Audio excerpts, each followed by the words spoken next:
자, 11월 21일 장마감 생방송 바로 시작해 볼 수 있도록 하겠습니다.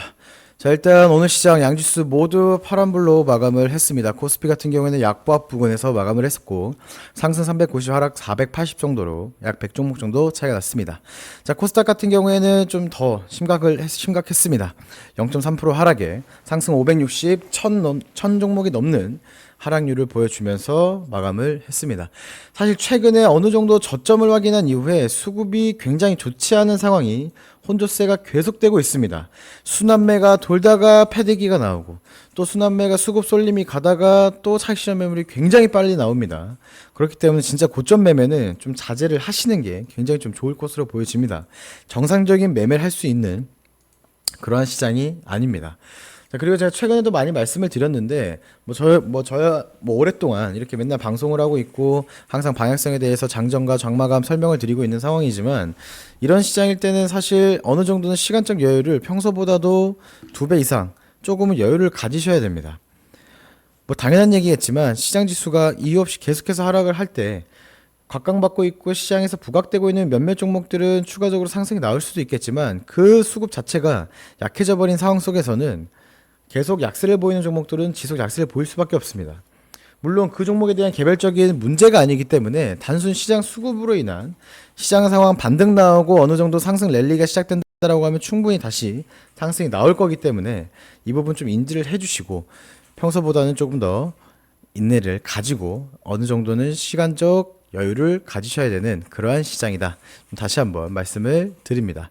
자, 일단 이슈 체크를 하면 삼성전자가 미국 AI 반도체 기업에 투자를 하면서 AI 관련 테마 수급이 살아날 수 있을 만한 그러한 이슈가 계속되었고, 오늘 굉장히 오랜만에 이 곡물 관련된 테마성 수급이 들어올 수 있을 만한 뉴스가 나왔습니다. 자, 우크라이나 정부가 농업 재건을 위해 대동을 택했다. 러시아 우크라이나 전쟁 발발 이후 국내 농기계 업계 최초로 우크라이나 진출을 했고, 실질적으로 오피셜 나온 것을 보면은 3년간 300억 규모의 트랙터를 공급하는 광약 총판 계약을 체결했다라는 이슈가 나왔습니다. 우크라이나 같은 경우에는 세계 3대 곡창지대죠. 그렇죠? 농산물 수출액만 따지면 세계 4위입니다. 굉장히 큰 시장인데 이 부분을 대동 기어가 따냈다. 그렇기 때문에 대동 관련주도 오늘 단기적으로 상승이 나왔고, 이로 인해서 수급 확장이 계속해서 나올지에 대한 여부는 지속적으로 좀 지켜봐야 될 것으로 보여집니다. 어찌됐든 새롭게 나온 테마 이슈가 부각된 부분이기 때문에 기존에 상승을 하던 재건 관련 테마는 장 초반 반짝하고 또다시 차익 실현 매물 나오면서 음봉 마감을 한 종목들이 거의 대부분이었습니다. 그렇기 때문에 새롭게 나타난 재건 관련주, 현재 건설이라든지 철강은 기존에 굉장히 큰 폭으로 상승이 많이 나왔기 때문에 시장에서 인식 자체가 어느 정도 부담감이 있는 상황이다. 그러면 이렇게 시장은 또 새로운 먹거리를 좋아하기 때문에 농기계 관련 테마 지속적으로 좀 관심이 필요한 시점인 것은 분명하다. 이 정도로 넘어가도록 하겠습니다. 사실 이렇게 재건 관련된 이슈와 동일하게 또 미국의 지원 속에 러시아 본토를 타격했다. 지금 방산과 거의 시속 게임을 하고 있는 정도로 안 좋은 소식이 나왔다 또 좋은 소식이 나왔다가 이러고 있습니다. 근데 지금 현재 시장에서 예측 선반영되는 부분들 같은 경우에는 일단은 종전에 좀 더 크게 반응을 하는 모습입니다. 왜냐? 트럼프가 당선되기 이전부터 이 종전에 관련된 이슈는 계속해서 부각이 되고 있었고, 이제는 거의 종전으로 다가가고 있을 만한 그러한 이슈가 계속 추가적인 부각이 되고 있기 때문에 사실 방산 관련된 이슈가 나오더라도 재건 관련주 수급이 죽지 않는 이유가 어느 정도의 시장 인식은, 그렇죠? 시장 인식은 그래도 종전으로 가고 있구나라는 인식이 좀 강하게 작용하는 것으로 보여집니다. 그렇기 때문에 재건 관련주 및 방금 설명드렸던 농기계 테마주들 지속적으로 관심 가져볼 수 있도록 하겠습니다. 그리고 또 재밌는 뉴스를 하나 가져왔습니다. 도널드 트럼프 2기 행정부 출범을 앞두고 있죠. 신세계그룹 회장이 미국 트럼프 대통령 당선인의 장남과 친분이 있다라는 뉴스가 나왔습니다. 굉장히 좀 재밌는 이슈인데 이 이슈 가지고도 정영진 신세계그룹 관련해서 또 관련된 테마 형성이 될 수도 있습니다. 주식시장에서는 때로는 이러한 간단한 인맥 가지고도 정치 테마주가 되기도 하고요. 다들 잘 아시겠지만 대선 때라든지 단순히 그냥 동창이라는 같은 학교 나왔다는 이유만으로도 대선주로 엮이면서 굉장히 큰 폭으로 상승이 나오기도 합니다. 자, 그렇기 때문에 정용진 관련된 테마주들도 조금씩은 관심을 가져보시는 것도 나쁘지 않을 것 같습니다. 관련된 종목들 제가 정리해서 내일 다시 한번 좀 설명드릴 수 있도록 할 테니까 뉴스만 체크를 해주시면 될 것 같고, 토큰 증권 관련해서 여야 동시 발의를 하면서 조각 투자 업계는 뭐 골든타임을 수성해야 된다라는 이슈가 오늘 또 나왔습니다. 어느 정도 연말에 이슈화가 예정되어 있었던 그러한 재료이기 때문에 오늘 뭐 당일 뭐 대부분의 종목들, 중소형주 같은 경우는 대부분 종목들이 많이 하락이 나왔기 때문에 반응은 크지 않았습니다만 12월 달 안에 또 단기간에 단발성 수급을 통해 변동성을 확대할 수 있는 재료임에는 분명하다. 이 정도만 체크를 하시면 될 것 같습니다. 사실 현재 시장 이렇게 이슈는 조금씩 나오고는 있어도 정작 주가가 상승이 안 나옵니다. 예전 같았으면은, 예전도 아니죠. 이 현재 대폭락 전에 추가적인 하락이 없는 일반적인 시장이었다라고 하면 이러한 이슈에 굉장히 민감하게 반응을 해서 테마 순환이 굉장히 빠르게 나왔을 텐데, 최근에는 거의 재건 아니면 방산, 그다음 일부 개별 호재성 종목 말고는, 이 종목들 말고는 딱히 크게 움직임이 없는 그러한 상황입니다.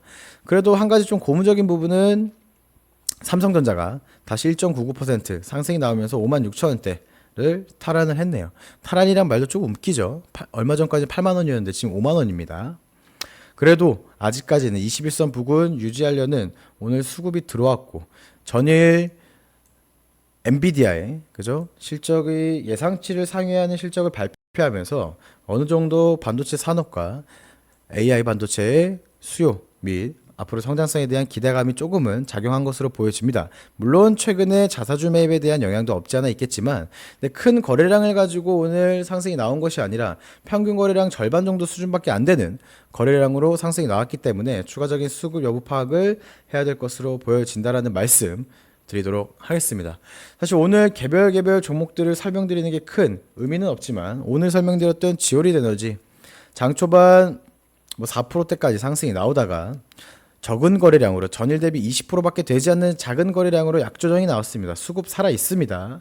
계속해서 관심 가지시면 될 것 같습니다. 자, 그리고 추가적으로 뭐 전진건설 로봇 최근에 많이 좀 언급을 드리고 있는 재건 및 건설, 그 다음에 로봇까지도 같이 격포제가 있는 그러한 종목인데 수급 잘 유지하고 있는 모습을 보여주고 있습니다. 그 다음에 조선 관련주를 좀 최근에 다시 한번 강조를 드리고 있는데 또 약조정이 나왔습니다. 큰 거래량이 없기 때문에 지속적으로 일단 관심 가지시면서 지켜봐 주시면 될 것 같고, 그 다음에 오늘 또 새롭게 추천드렸던 오리엔탈 종목도 마찬가지로 전일 대비 30%도 채 되지 않는 거래량으로 약조정이 나왔습니다. 시장지수 상황에 대한 조정이죠. 그리고 2%의 조정은 거의 의미가 없는 그냥 당연한 변동성으로 생각을 하시면 될 것 같다라고 다시 한번 좀 강조를 드립니다. 자, 이렇게 최근에 이슈가 되는 종목들 위주로만 좀 말씀을 드리고 있음에도 불구하고 수급 쏠림 현상으로 인해서 테마 순환 및 되게 약한 모습을 보여주고 있는 상황입니다. 대부분의 종목들 약지수 조정 나옴에 따라서 계속해서 약세를 보이고 있는데, 다시 한번 말씀을 드리지만 현재 시장 같은 경우에는 어느 정도 시간적 여유를 둔 상태에서 접근을 해야 그나마 좀 여유로운 대응이 가능할 것으로 보여진다는 말씀 다시 한번 드리고, 아까 장중에 소통방을 통해서 공유를 해드렸듯이 이번 주 일요일 저녁에 현재 시장 좀 분석에 대해서 좀 더 자세하게 말씀을 드리고, 최근에 추천드렸던 종목들에 대해서도 다시 한 번씩 좀 정리해서 말씀을 드리는 그러한 시간을 좀 가져보고자 합니다. 일요일 저녁 7시에 할 예정이기 때문에 그때 별일 없다고 하시면 월요일 시장 준비하시면서 30분 정도만 투자하셔가지고 시청 많이 부탁드리도록 하겠습니다. 자, 오늘 장마감 생방송은 이렇게 마무리하고 전 내일 오전 8시 30분에 다시 인사드리도록 하겠습니다. 감사합니다.